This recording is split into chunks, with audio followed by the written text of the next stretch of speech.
My dad he's everything to me and my family. He's funny, he's goofy. Somebody I can always look up to. He's joyful. He's goofy. Oh, man. My gosh, it's hard to put into words. I love my dad just because he's just like a best friend, really.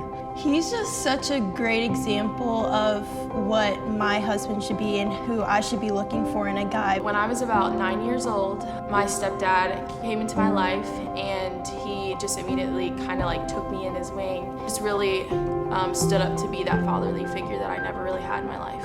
My dad was a very generous man. I could never think of a conversation when my dad sat me down as a child and talked about generosity because he didn't have to. He lived it, and I've seen it through the church. I've seen it through him serving the church.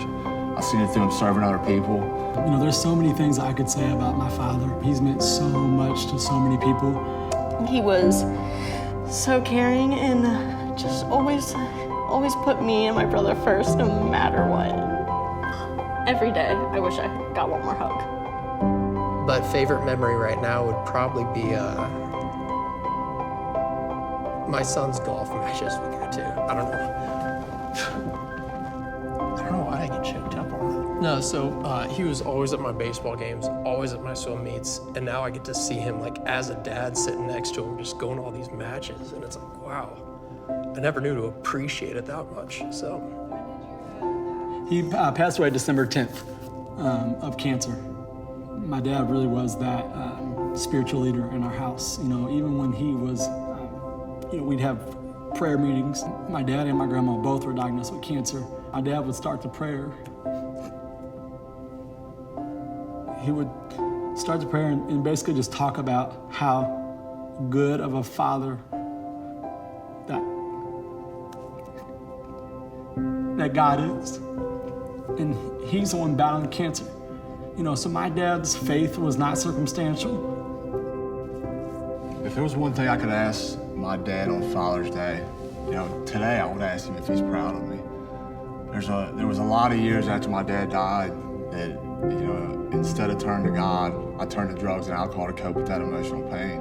And it was so hard for me because I knew this legacy that he had, and it was tough because I wasn't living the legacy that he taught me.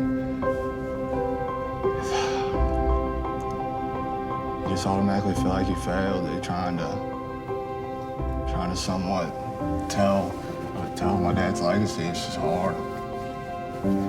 You know, there's not a better name that I could be called than, dad or father. It's just such a responsibility.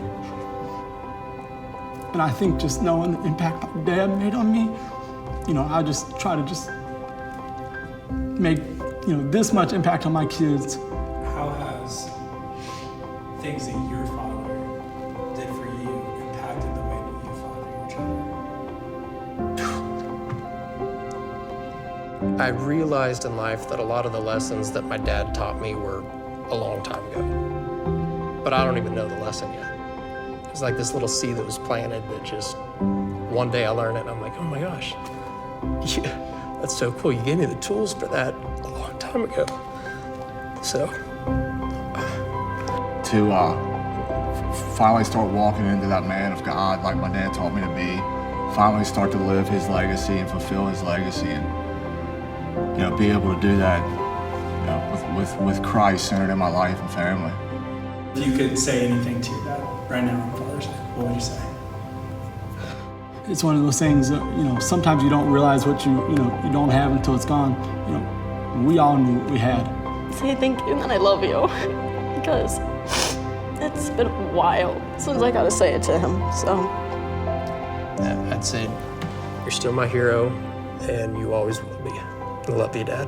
I would just thank him. I would thank him for being a good father. I would just tell him thank you. I feel like I don't say it enough to him about how much that relationship really means to me.